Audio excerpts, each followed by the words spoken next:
Здравствуйте! Сегодня будем с вами готовить ханум из овощей. Для этого нам нужен мука 700 граммов, вода теплая и соль по вкусу.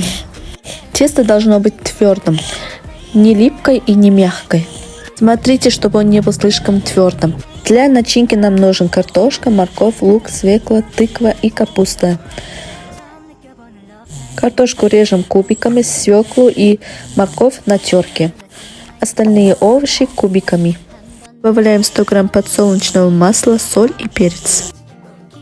Готовое тесто делим на 3-4 части. Раскатаем тоненько, но чтобы оно не порвалось. И делим на 3. Сверху ложим начинку и аккуратно делаем рулетики. Готовые рулетики сразу кладем в мантыварку.